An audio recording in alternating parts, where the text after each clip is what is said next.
Bismillahirrahmanirrahim. Assalamualaikum warahmatullahi wabarakatuh.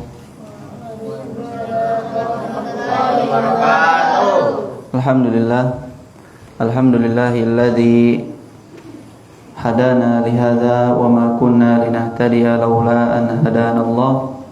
Asyhadu an la ilaha illallah wa asyhadu anna Muhammadan 'abduhu wa rasuluh. لا نبي ولا رسول بعد فإن أصدق الحديث كتاب الله وخير الهدي هدي محمد صلى الله عليه وسلم وشر الأمور محدثاتها فإن كل محدثة بدعة وكل بدعة ضلالة وكل ضلالة في النار اللهم إنا نسألك بأسمائك الحسنى وصفاتك العلى أن تعلمنا ما ينفعنا وأن تنفعنا بما علمتنا وأن تزيدنا علما وعملا اللهم ادفع عنا البلاء والوباء والمحن ما ظهر منها وما بطن. Segala puji bagi Allah Jalla wa'ala. Dengan begitu banyak kenikmatan yang Dia berikan kepada kita dapat berkumpul kembali dalam majelis ilmu untuk melanjutkan pembahasan kitab Al-Fiqhu Al-Muyassar fi Dhaw'il Kitabi wa Sunnah. Salawat dan salam tak lupa kita haturkan kepada Nabiyuna Muhammad sallallahu alaihi wasallam, kepada keluarganya, sahabatnya, dan insyaallah sampai kepada pengikutnya hingga akhir zaman. Alhamdulillah, kita bertemu kembali dalam majelis ilmu ini di Pondok Pesantren Manarul Ilmi Manado untuk melanjutkan kajian kitab kita, yaitu kitab Al-Fiqhu Al-Muyassar fi Dhaw'il Kitabi wa Sunnah, yang dimana di pertemuan yang lalu kita sedang membahas bab tentang apa? Haid dan nifas. Dan di antara yang telah kita bahas di pekan yang lalu yaitu apa-apa yang diharamkan bagi seorang perempuan yang haid ataupun nifas. Ya, di antaranya mereka diharamkan al-wat'u fil farji, yaitu berhubungan suami istri. Kemudian yang kedua, talak. Jadi dilarang para suami untuk mentalak istrinya dan istri mereka dalam keadaan haid. Kemudian diharamkan bagi perempuan tersebut untuk sholat, kemudian puasa, yang dimana dia tidak diperintahkan untuk mengqadha sholat, tapi dia diperintahkan untuk mengqadha puasa. Kemudian diharamkan baginya juga yaitu tawaf, kemudian membaca Al-Quran, akan tetapi diberi sedikit tambahan bahwasanya apabila dia membutuhkan untuk membaca Al-Quran karena dia ingin memurojaah hafalannya agar tidak lupa, maka tidak mengapa. Ataupun dia ini seorang pengajar di sekolah, maka dia tidak mengapa mengajarkan anak-anak Al-Quran dengan membaca Al-Quran. Baik. Kemudian perkara yang diharamkan yang selanjutnya yaitu menyentuh Al-Quran mushaf. Baik. Kemudian yang terakhir yaitu masuk ke dalam masjid dan juga berdiam diri, yang dimana ada khilaf di antara ulama tentang permasalahan ini yang telah kita bahas di pekan yang lalu. Apabila hanya lewat saja maka tidak mengapa, dengan syarat tidak mengotori masjid dengan najis tersebut. Baik.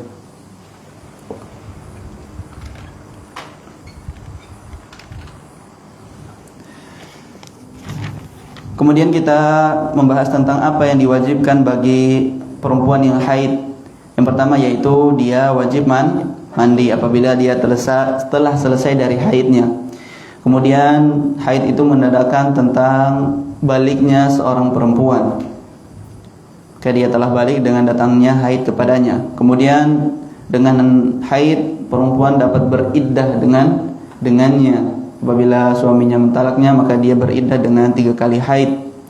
Kemudian yang keempat yaitu dia dihukumi terbebas dari rahimnya, maksudnya janin di dalam rahimnya dengan tanda haid. Taib. Kemudian di sini para pengarang memberi sebuah tanbih, peringatan tentang masalah haid. Apabila mereka perempuan tersebut berhenti haid sebelum maghrib, maka dia wajib sholat apa? Sholat zuhur dan asar. Dan apabila seorang perempuan tersebut dia suci sebelum sholat subuh, maka wajib baginya untuk sholat maghrib dan isya. Taib. Kemudian permasalahan selanjutnya yang kita bahas di pertemuan yang lalu yaitu tentang waktu minimal dan maksimal seorang perempuan mendapatkan atau mengalami nifas. Di sini para pengarang mengatakan bahwasanya untuk batas minimal itu tidak ada. Sedangkan batas maksimal seorang perempuan nifas itu adalah 40 hari. Dapat dimengerti dari yang dijelaskan bahwasanya apabila lebih dari 40 hari, maka darah tersebut bukan berdarah nifas. Dia antara darah haid ataupun istihadah. Taib. Kita masuk ke permasalahan atau pembagian ke-7. Fi damil mustahadah. Taib. Al-istihadatu sailanud dam fi ghairi waqtihi ala sabili at-tanzif min irqin yusamma al-azil. Taib, iqra. Gusti.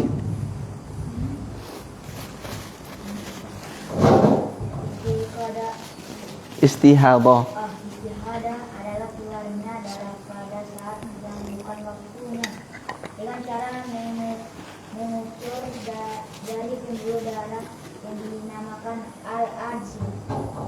Baik. Apa itu istihadah? Istihadah adalah darah yang mengalir di bukan waktunya. Ala sabili at-tanzif, yang dia sifat darah tersebut mengucur. Yang dimana darah tersebut keluar dari rahim yang disebut dengan al-azil. Disebut dengan al-azil. Taib. Wadamul istihadah yukhalifu dammal haidi fi ahkamihi wa fi sifatihi. Dan darah istihadah itu berbeda dengan darah haid secara hukum dan juga secara sifat. Darah istihadah, kan perempuan itu mengalami 3 darah yang keluar dari kemaluannya. Kemudian yang pertama adalah haid, kemudian nifas, dan yang terakhir adalah istihadah.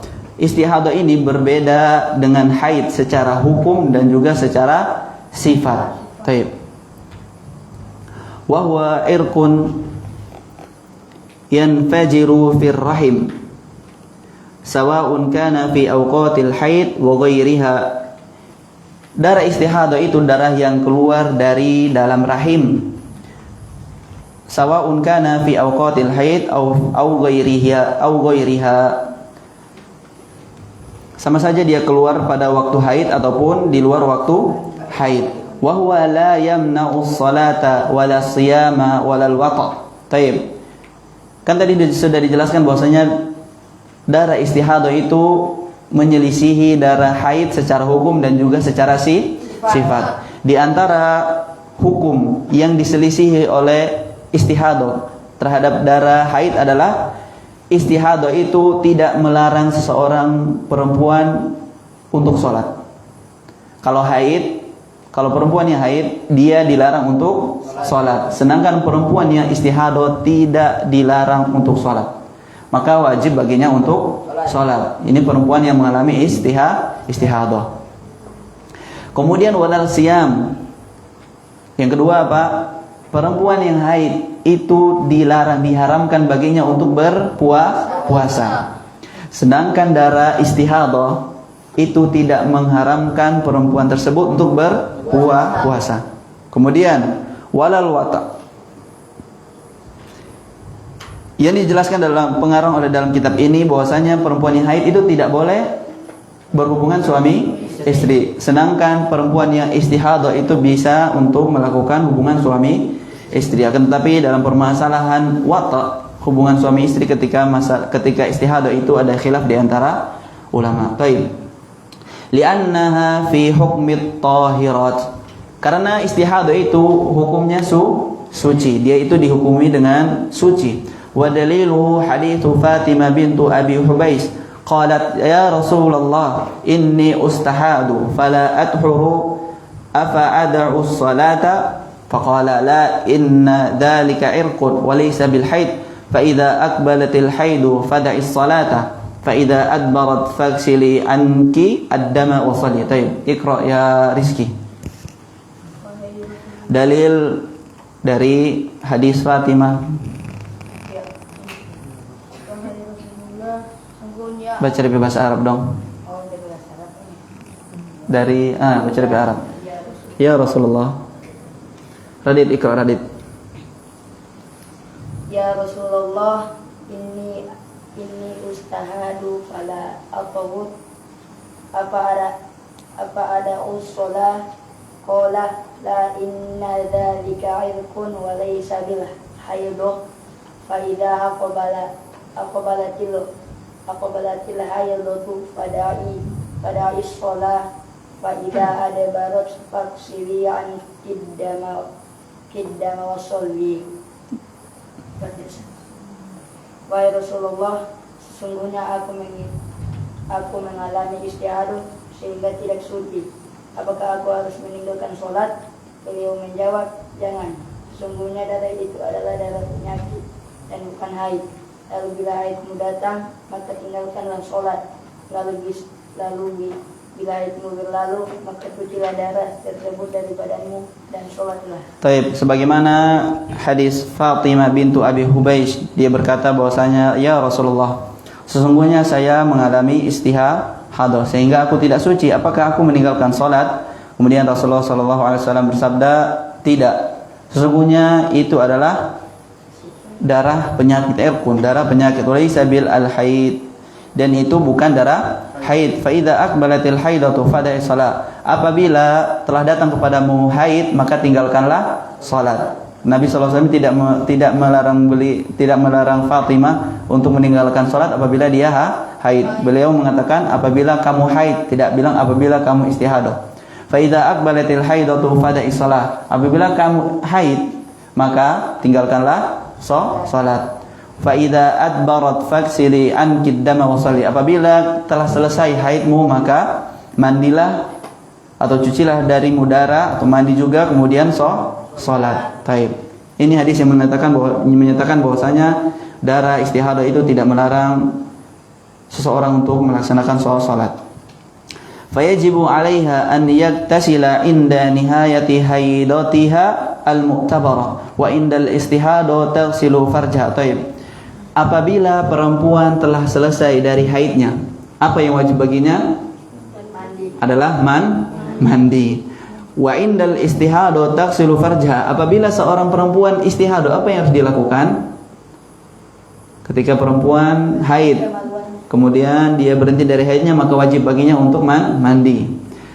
Apabila perempuan yang istihadah, datang kepadanya istihadah, ketika dia ingin sholat, apa yang harus dilakukan? Yaitu dia mencuci kemaluannya, mencuci darah istihadah tersebut. Fataja'alu fi al-makhraji qutnan wa nahwahu yamna'ul kharij wa tashuddu alaihi ma yumsikuhu inda suquti. Taib. Perempuan yang istihadah, dia mencuci kemaluannya dari darah istihadah, kemudian dia memberi suatu kapas, seperti kapas. Kalau yang zaman sekarang selalu diberi nama apa? Pembalut. Dulu belum ada pembalut, jadi masih pakai kapas. Ditaruh di kemaluannya agar tidak keluar darah tersebut. Wa tasuddu alaihi ma yumsikuhu anis suqut. Kemudian kapas tersebut diikat agar kapas tersebut juga tidak jatuh, karena sekarang ada pembalut yang sudah canggih. Baik. Wa yughni an dzalika al-haid wa yughni an dzalika al-hafaidu as-sihhiyatu fi hadzal waqti thumma tatawaddu 'inda dukhuli waqti kulli salat.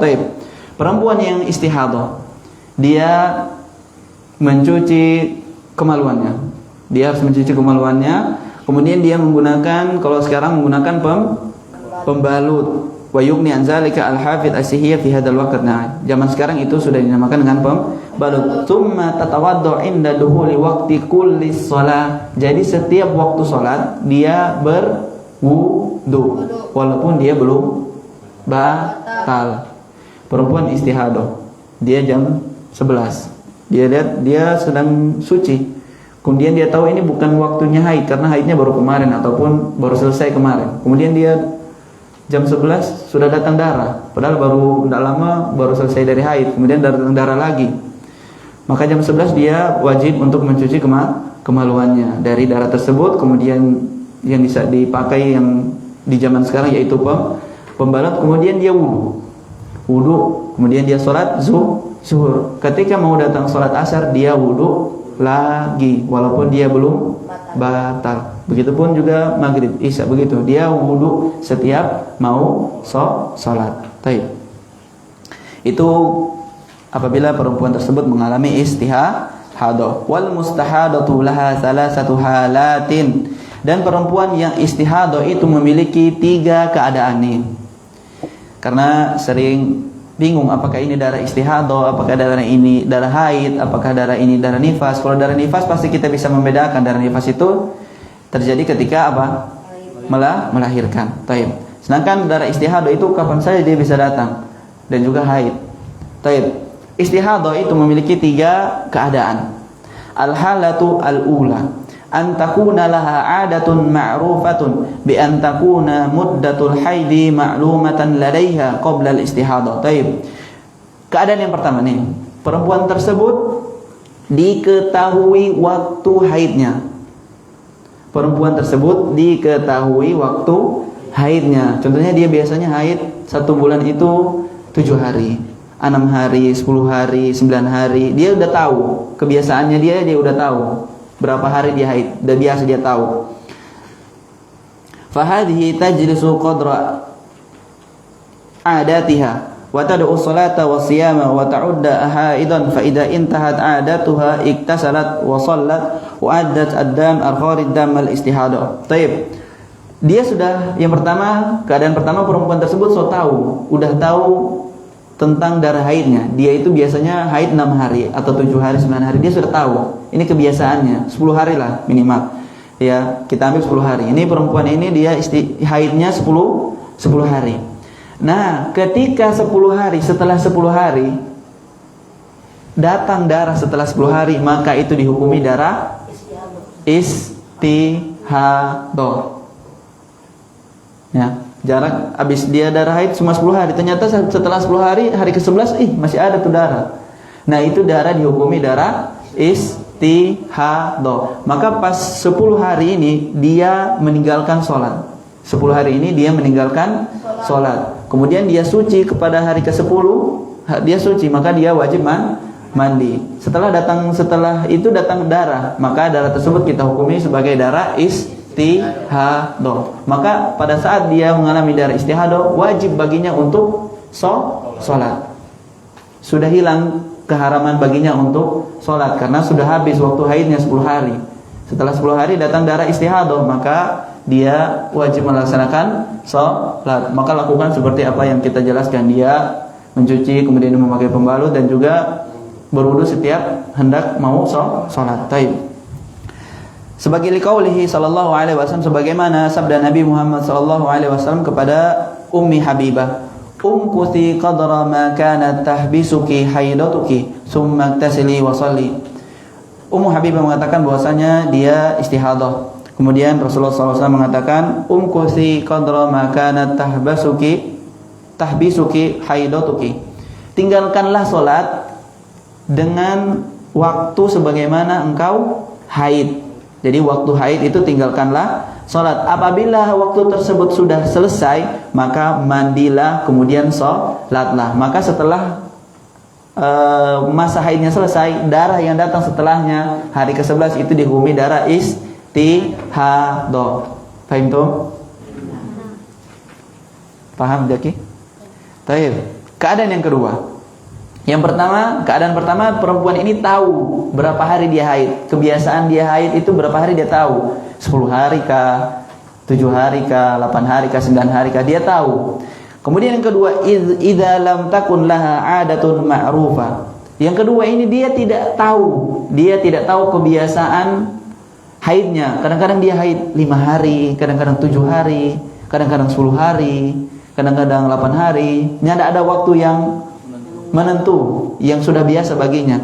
Jadi kadang-kadang 5 hari, kadang-kadang begini dan begitu. Beda kalau yang pertama, kan 10 hari begitu. Baik. Yang kedua dia tidak tahu tentang kebiasaannya. Lakin damaha mutamayyizun bi ba'dihi yahmilu sifatal haid bi an takuna aswada aw thakhinan aw lahu wal baqi yahmilu sifatal istihadha dam ya. Taib. Keadaan kedua, perempuan ini tidak tahu kebiasaan haidnya berapa hari. Kadang-kadang 10, kadang 9, berubah-berubah. Tidak tahu dia kebiasaannya berapa. Maka baginya untuk membedakan darah haid dan darah istihad dengan cara melihat sifatnya, sifat darah tersebut. Kalau yang pertama kan dia sudah tahu DP hari berapa, 10 hari. Berarti kalau hari ke-11 itu sudah darah istihad. Kebiasaannya itu berapa baginya untuk membedakan sifat darah tersebut. Kalau darah haid sifatnya apa? Coba baca situ apa? Aswad. Darahnya itu hitam. Itu darah haid. Sifat darah haid, ciri-ciri darah haid yang pertama adalah dia itu hitam. Kemudian kental. Kemudian memiliki bau. Ini adalah salah satu ciri khasnya darah haid. Kemudian darah istihadah. Itu disebutkan dari sini bahwasanya dia itu warnanya merah. Ingat, kalau hitam darahnya haid. Kalau dia merah darah istihado. Dan dia tidak memiliki bau. Ini yang disebutkan dalam kitab itu 2. Ya. Jadi kalau ada ciri-ciri yang menunjukkan dia itu hitam, kental, kemudian juga memiliki bau, maka dihukumi itu haid. Maka dia haram untuk melaksanakan sholat, dia haram untuk melaksanakan puasa dan lain sebagainya. Apa yang diharamkan bagi perempuan yang haid. Dan apabila perempuan yang tersebut melihat bahwasanya darah ini memiliki darah-darah istihado, merah, kemudian juga tidak berbau, maka dia dihukumi dengan darah istihado. Wajib baginya untuk sholat, wajib baginya untuk berpuasa. Taib. وفي هذه الحالة ترد إلى العمل بالتمييز لقوله صلى الله عليه وسلم لفاطمة بنت أبي هبيش إذا كان الدم الحيض فإنه أسود يعرف فأمسكي عن الصلاة فإذا كان الآخر فتوضأ وصلي فإنما هو عرق. Ini sebagaimana hadis Nabi Muhammad SAW kepada Fatimah binti Abi Hubais. Nabi SAW mengatakan kepadanya, apabila darah haid itu warnanya merah dan diketahui warnanya itu merah, maka tinggalkanlah darahnya itu hitam, maka tinggalkanlah sholat. Apabila darah tersebut hitam, maka itu darah haid, maka wajib bagimu untuk meninggalkan sholat. Fa idza kanat al-akhar, apabila warnanya tidak hitam, merah, maka berwudulah kemudian sholat, karena itu termasuk darah penyakit, maksudnya darah istihado. Taib. Dua keadaan. Terbilang ada 3. Ini 2. Yang pertama dia tahu DP kebiasaan haid, maka wajib baginya menghukumi apa yang setelah waktu di kebiasaannya tersebut sebagai darah istihado. Kemudian yang kedua, perempuan tersebut tidak mengetahui kebiasaan haidnya, maka baginya untuk membedakan sifat darah tersebut, apakah darah haid ataupun darah haid ataupun darah istihado. Apabila ciri-ciri itu menunjukkan darah haid, maka dihukumi sebagai darah haid, dan apabila ciri-ciri tersebut menunjuki darah istihado, maka perempuan tersebut dihukumi darah istihado. Ini sekarang keadaan ketiga. Taib, apabila al-halatu ats-tsalitsah, idza lam takun laha 'adatun wala sifatun tumayyizu bihal haidha min ghairihi fa hadhihi tajlisu ghalibal haidi 6 aw 7 lianna hadhihi 'adatun ghalibun nisa lianna hadhihi al-'ada ghalibun nisa. Taib. Yang ketiga, dia tidak memiliki kebiasaan dan juga tidak bisa membedakan. Ya, tidak bisa dibedakan. Yang pertama kebiasaan, dia tahu kebiasaan. Yang kedua, dia tidak punya kebiasaan tapi bisa untuk membedakan. Kemudian yang ketiga, dia tidak bisa membedakan juga dan juga tidak punya kebiasaan haid. Maka baginya dihukumi waktu haid 6 atau 7 hari. Yang dimana 6 dan 7 hari itu kita sudah bahas kemarin. Kalau 6 dan 7 hari adalah keumuman wanita haid. Keumumannya, pada umumnya kebanyakan wanita itu haid 6 atau 7 hari. Maka apabila perempuan tersebut tidak ada kebiasaan, kemudian tidak ada pembeda antara darah haid dan juga darah istihadah, maka dia mengambil hukum keumuman wanita, yaitu 6 atau 7 hari. Apabila datang ke 8 hari darah, maka darah tersebut dihukumi darah istihadah. Wa ma ba'da hadhil ayam min ad-dami yakunu damul istihadah taghsiluhu summa tusalli wa tasum. Maka apabila darah tersebut datang setelah hari ke-6 atau ke-7, sebagaimana hari ke-6 atau 6 hari dan 7 hari adalah kebiasaan umumnya para wanita, maka darah tersebut dihukumi darah istihadah. Wajib baginya mencucinya, kemudian salat dan juga berpuasa. Sebagaimana sabda Nabi Muhammad sallallahu alaihi wasallam, li Hamnah binti Jahsh, innama hiya raqdatun minasyaitan fatahayyadi 6 ayyam aw 7 ayyam thumma tasili fa idza stanqati fasalli wa sawmi fa inna dzalika yujzi'uka. Iqra ya Arul. Rasulullah sallallahu alaihi wasallam bersabda kepada Hamnah binti Hubaish, apa? Innama hiya baca di bahasa Arab. Innama hiya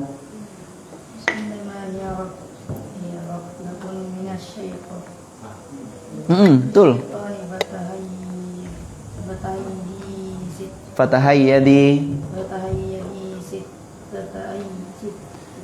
sittata ayyam sab'ata ayyamin summa tasili fa idza stanqati fasalli wasumi fa inna dzalika yujzi'uki. Baik, baca di arti.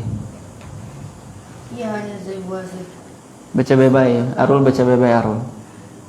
Ia hanya sebuah sebabkan gangguan dari setan, maka jadikanlah dirimu berstatus haid selama 6 atau 7 hari. Kemudian mandilah, lalu bila kamu telah suci maka salatlah dan berpuasalah, karena hal itu akan Taib. Jadi perempuan apabila dia tidak mengetahui kebiasaannya, juga tidak bisa membedakan, maka baginya untuk berpegang atau berhukum sebagaimana keumuman para wanita, yaitu 6 atau 7 hari. Apabila darah tersebut keluar setelah 7 dan 6 hari, maka darah tersebut dihukumi darah istihadah. Taib. Ini adalah 3 keadaan yang ada pada perempuan yang apabila dia datang kepadanya darah istihadah. Taib.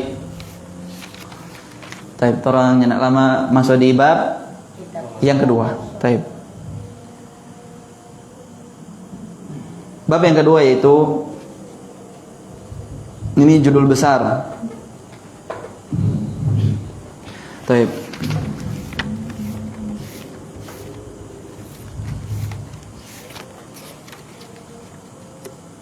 Taib. Yang pertama tentang toharoh. Nah, sekarang bab besar yang kedua yaitu tentang salat. Wa yastamilu ala 15 baban.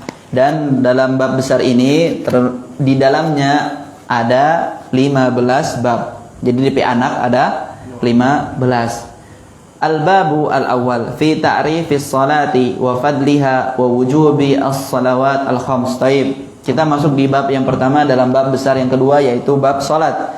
Yaitu bab yang pertama dalam bab salat adalah pengertian salat, kemudian keutamaannya dan juga kewajiban salat 5 waktu. Baik.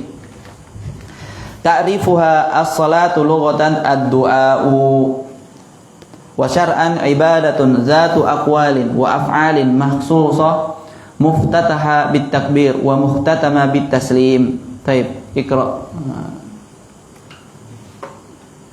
Rizky baca Rizky. Bahasa Indonesia Rizky. Definisi secara bahasa. Salat, as-salat berarti doa.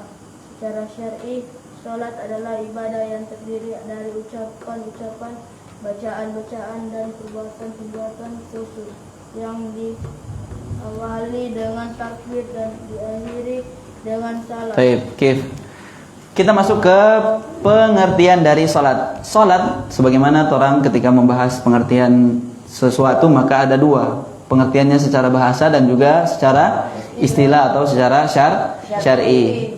Salat secara bahasa artinya ad-du'a, doa. Salat secara bahasa artinya doa. Kenapa artinya doa? Ini sebagaimana juga dalam ayat Allah Subhanahu wa taala berfirman, "Khudh min amwalihim shadaqatan tutahhiruhum wa tuzakkihim biha wa shalli 'alaihim inna salataka sakanun lahum." Ini sebagaimana firman Allah Subhanahu wa taala dalam Al-Qur'an. Khudh min amwalihim, ambillah dari mereka harta mereka. Shadaqatan di mana harta tersebut menjadi zakat, ya, sebagai harta zakat. Tutahhiruhum wa tuzakkihim, di mana zakat tersebut dapat membersihkan dan menyucikan mereka. Wa shalli 'alaihim inna salataka sakanun lahum. Kemudian Allah Subhanahu wa taala berfirman, maka doakanlah mereka. Sesungguhnya doamu Nabi Muhammad, wahai Nabi Muhammad, itu sebagai penyejuk hati mereka.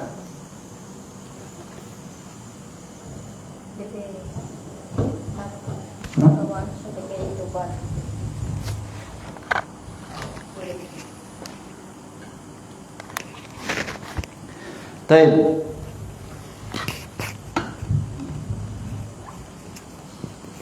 Jadi di sini Allah Subhanahu wa taala berfirman, "Washalli 'alaihim." Kemudian maka doakanlah mereka. Inna salataka, sesungguhnya doamu wahai Nabi Muhammad, sakanun lahum, penyejuk hati mereka. Maka di sini kita pahami bahwasanya salat arti secara bahasa yaitu adalah doa. Sedangkan secara syar'an atau istilah dia adalah ibadatun, sebuah ibadah yang terdiri dari perkataan dan perbuatan yang khusus, perkataan dan perbuatan yang khusus. Makanya sholat itu disyariatkan ada tata caranya, bukan hanya berhenti hanya di doa. Kita bahas dulu. Muftatahatun bit takbir, yang dimana gerakan-gerakan tersebut dan bacaan-bacaan tersebut dimulai dengan takbir dan ditutup dengan salam. Orang liberal mengatakan bahwasanya kita itu cukup berdoa saja. Maka kita telah melaksanakan salat. Mereka nyandak salat seperti yang orang laksanakan. Tapi mereka mencukupkan dengan doa karena mereka memahami dari pengertian bahasanya bahwasanya salat itu adalah doa. Dan ini adalah suatu pemahaman yang salah karena kita memahami sesuatu itu sebagaimana yang dijelaskan oleh Rasulullah sallallahu alaihi wasallam. Nabi sallallahu alaihi wasallam menjelaskan bahwasanya secara syariat salat itu adalah ibadah yang terdiri dari perkataan dan juga perbuatan yang khusus. Berarti ada tata caranya, bukan sembarang sakarepnya kita. Ada takbir 8 kali lah, nggak mau sholat isya 8 kali rakaat, nggak ada DP ruku, bukan. Tapi maksus, yaitu khusus, ada caranya. Yang dimana ibadah tersebut yang terdiri dari perkataan dan perbuatan tersebut dimulai dengan takbir dan diakhiri dengan salam. Sebagaimana mereka orang-orang liberal memahami tentang puasa. Puasa secara bahasa mereka terlalu berpegang kepada pengertiannya secara bahasa.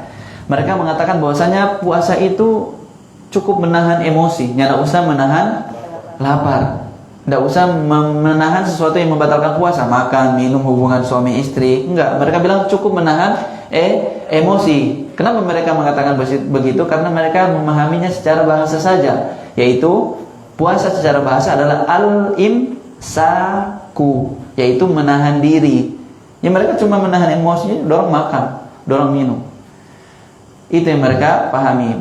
Mereka tidak memahami secara syar'i, secara istilah. Sedangkan secara istilah, puasa yang diterangkan oleh Nabi adalah meninggalkan pembatal-pembatal puasa seperti makan, minum, hubungan suami istri, yang dimulai dari terbitnya matahari sampai terbenamnya matahari. Maka kita harus memahami sesuatu itu secara apa yang dijelaskan oleh Nabi Muhammad SAW. Karena Nabi Muhammad SAW diutus untuk menjelaskan sesuatu secara syariat. Kalau secara bahasa orang Arab itu tahu, ya tidak perlu Nabi Muhammad SAW menjelaskan. Orang Arab tahu. Salat itu orang Arab dari bahasa Arab, orang Arab tahu, tidak perlu dijelaskan oleh Nabi. Orang Arab tahu bahwasanya salat itu secara bahasa adalah doa. Akan tetapi Nabi SAW datang untuk menjelaskan secara syariat. Maka kita berpegang teguh kepada apa yang dijelaskan oleh Nabi Muhammad SAW. Taib. Wa fadluha as-salatu min akadi arkani Islam ba'da asy-syahadataini bal hiya amudul Islam.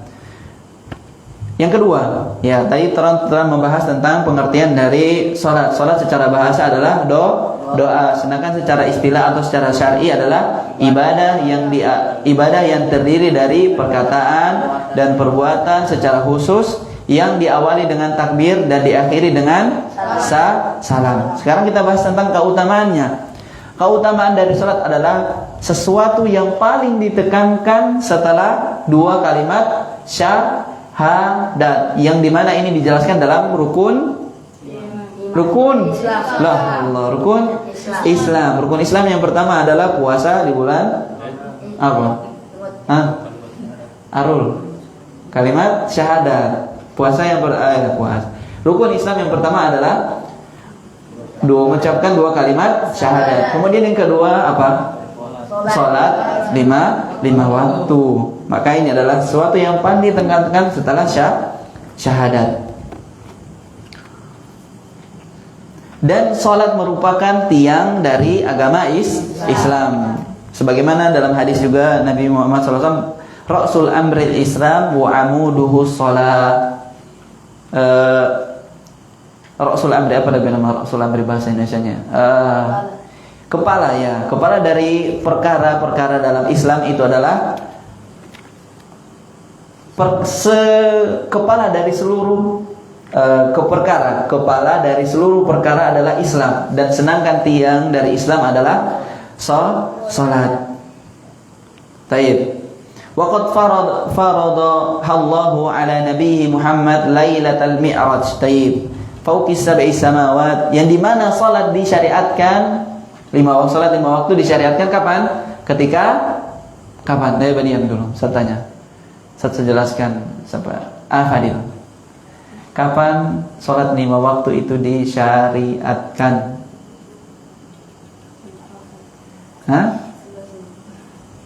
Kapan? Arul. Kapan? Rizky? Ada yang mau belajar di luar kelas ini besok. Rizky? Kapan? Saya pernah bilang. Pernah belum? Pernah atau belum? Pernah. Tentang apa itu? Kapan? Salat lima waktu. Yang Ustaz bilang kalau lima waktu itu pahalanya seperti 50 kali sholat bertemu dengan itu pas kapan? Rizky satu orang, cuma Rizky. Kapan Rizky? Ketika Nana belum lahir, bukan? Taib, ketika kapan?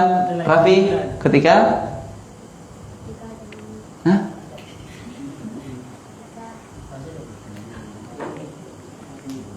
Gusti.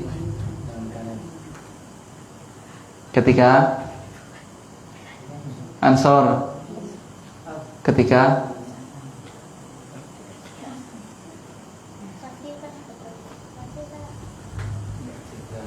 Pano ketika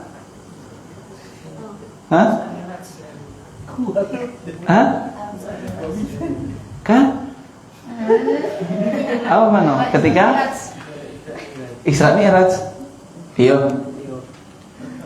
Yang tahu yang lain. Ketika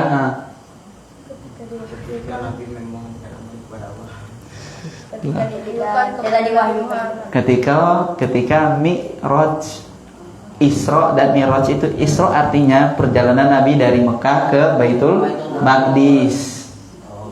Itu bernama Isra. Sedangkan Mi'raj dari Baitul Maqdis ke Sidratil Muntaha, ke langit ke-7. Paham? Paham enggak? Jadi kapan salat 5 waktu itu disyariatkan? Ketika Ketika Mi'raj. Ketika Mi'raj. Kalau Isra itu perjalanan dari Mekah ke Baitul Maqdis. Itu bernama Isra. Mi'raj itu ke atas. Jadi kapan disyariatkannya salat 5 waktu? Ketika Mi'raj. Yang dimana Nabi Muhammad SAW itu pernah cerita bahwasanya dia ke langit pertama. Ada 7 langit. Langit pertama ketemu dengan Nabi. Di setiap langit itu ada Nabi. Yang dimana nanti Nabi sering bolak-balik bertemu dengan Nabi Musa. Langit pertama ada Nabi Adam. Kemudian lanjut ke langit kedua ada Nabi Isa dan Yahya. Kemudian ketiga ada Yusuf, 4 Idris, 5 Harun, yang keenam baru Nabi Musa, yang ketujuh Nabi Ibrahim alaihissalam. Ketika itu Nabi SAW bertemu dengan Allah Subhanahu wa taala. Jadi ada hijab di antara Nabi Muhammad dan Allah. Kemudian Allah Subhanahu wa taala memerintahkan kepada Nabi Muhammad untuk memberitahu umatnya untuk melaksanakan salat sebanyak 50 waktu. Yang pertama berapa? 50 waktu. Kemudian Nabi turun ke langit yang keberapa Nabi Musa tadi? 2 5 6. Kemudian Nabi Musa bilang, sungguh umatmu tidak akan mampu. Nabi balik ulang, minta ulang kurang, jadi 45 turun lagi. Nabi Musa bilang tidak mampu, balik ulang. Ini adalah bentuk tanda kasih sayang Nabi Muhammad kepada kita, kepada umatnya. Kalau Nabi nak sayang, dan Nabi turun ke bawah, bilang sholat 50 waktu sehari. Sehari berapa jam? 24. Berarti satu hari berapa kali sembahyang? Setiap berapa jam terang sembahyang? 1 jam. Nih, mesti ada pelajaran matematika nih anak-anak. Satu hari 24 jam. Kalau disyariatkan 50 kali sholat, berarti berapa? 25 menit. Setiap 24 kali 2 berapa? 48. Jadi sekitar setengah jam lebih. Setengah jam lebih mau disambayang. Setengah jam lebih sambayang, setengah jam lebih sambayang, setengah jam lebih sambayang, setengah jam lebih sambayang. Malah pun begitu. Itu kalau seandainya Nabi SAW tidak mempedulikan kita, tapi buktinya Nabi SAW sayang 4 orang. Maka Nabi bolak-balik tuh sampai terakhir tinggal berapa? 5. Nabi pun ketika 5, Nabi minta tinggal 5. Kemudian Allah Subhanahu wa taala bilang kalau 5 itu salat 5 yang tersebut itu memiliki pahala seperti orang melaksanakan 50 waktu salat. Kemudian Nabi turun bertemu lagi dengan Nabi Musa. Kemudian Nabi Musa bilang apa? Iya, tidak mampu. Tapi Nabi Muhammad SAW mengatakan bahasanya saya sudah malu. Maka Nabi SAW turun. Kemudian maka turunlah syariat salat 5 waktu, yang dimana 5 waktu tersebut seperti pahala seseorang melaksanakan 50 waktu salat. Itu bernama Mi'raj, Lailatul Mi'raj. Fauqi sab'i samawat, di langit yang ke-7. Wa dzalika dalilun ala ahammiyatiha fi hayatil muslim. Wa qad kana sallallahu alaihi wasallam idza hadabahu amrun faza'a ila shalah. Wa qad jaa'a fi fadliha al-has 'alaiha ahaditsun katsiratun. Baik. Yang dimana sholat tersebut ya disyariatkan kepada kita 5 waktu dalam sehari. Itu menandakan tentang keutamaan sholat dalam kehidupan seorang muslim. Bahkan Nabi Muhammad SAW apabila dia hazabahu, apa ini di situ hazabahu? Gunda ya. Coba lihat apa di situ artinya. apabila Nabi Muhammad SAW hazabahu,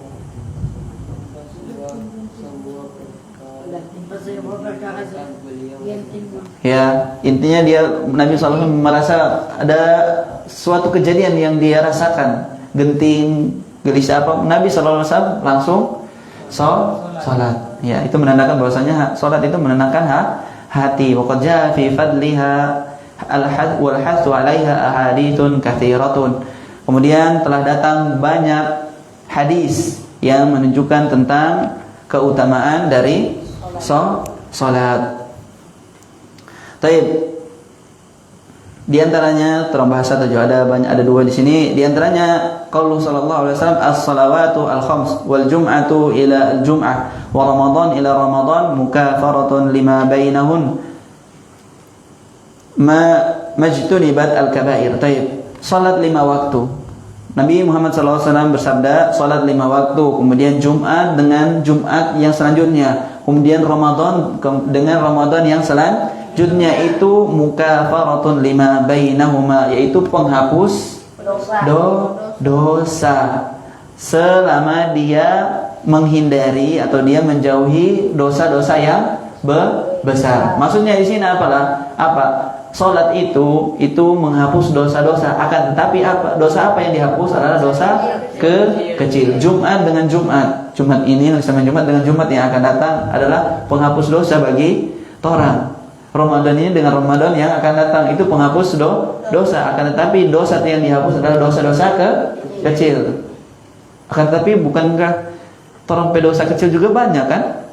Dosa kecil orang juga banyak. Maka kita bersyukur. Itu adalah salah satu bentuk kasih sayang Allah Subhanahu wa taala kepada kita, menjadikan salat itu sebagai penghapus dosa-dosa kecil kita. Yang dimana dosa-dosa kecil kita itu jangan dipandang enteng. Dosa kecil kalau sebanyak menjadi bukit besar banyak. Memang dosa kecil. Apa? Baterik terus banyak. Jadi pertama cuma sedikit. Tambah terus cuma 1 ons, 2 ons, 3 ons, tambah terus 1 kilo. Jadi 1 ton. Karena dia baterai terus dilihat kecil, tapi kalau dosa kecil ditumpuk maka menjadi banyak. Dan itu akan dibalas oleh Allah Subhanahu wa taala ketika hari akhir. Thayyib. Kemudian tanggung. Sabda Nabi Muhammad sallallahu alaihi wasallam, "Ara'aitum law anna nahran bi babi ahadikum yaqtasilu minhu kulla yawmin 5 marrat hal yabqa min daranihi shay'un?" Qalu ya la yabqa min daranihi shay'un. Qala fadzalika masalus salawati al-khams yamhu Allahu bihinna al-khataaya wad-daranu al-wasakhu. Taib. Dalil yang kedua bahwasanya yang menunjukkan tentang keutamaan salat itu sebagaimana hadis Nabi Muhammad SAW. Nabi Muhammad SAW bersabda, apakah kalian tidak berpikir seandainya salat itu diibaratkan sebagai sungai yang berada di depan rumah kalian, dan engkau mandi di sungai tersebut sebanyak 5 kali dalam 1 hari. Kemudian Nabi bertanya, apakah tersisa di tubuhmu kotoran? Tidak. 5 kali mandi. Tolong aja berapa kali mandi? 2. Itu 2 aja, ini sudah bersih. Ini 5 kali mandi dalam sehari. Apakah tidak bersih sekali? Kita diibaratkan salat diibaratkan seperti sungai yang ada di depan rumah seseorang, maka dia mandi di sungai tersebut 5 kali. Kemudian orang yang salat, dia salat dalam sehari 5 kali, maka orang yang mandi dalam sungai tersebut dia 1 hari selama 5 kali, maka tidak akan tersisa dari dirinya kotoran. Begitupun juga salat. Seorang salat dalam 5 kali itu akan menghapus dosa-dosa kecil kita. Baik. Mungkin hanya di situ yang dapat kita bahas. Insyaallah kita lanjut di pertemuan yang akan datang. Kita belum selesai tentang, kita masuk di pembahasan tentang kewajiban dalil dari Quran dan Sunnah tentang kewajiban untuk melaksanakan sholat, yaitu sholat 5 waktu. Baik. Dan nanti juga kita akan belajar bab sholat ini di kelas. Nanti ada di pelajaran fikih kita yang kita bahas di kelas. Cuma kita belum sampai di bab sementara bab sholat kita membahas tentang bab bab salat. Nanti di sana juga disebutkan lebih dari 2 keutamaan dari orang yang salat. Baik.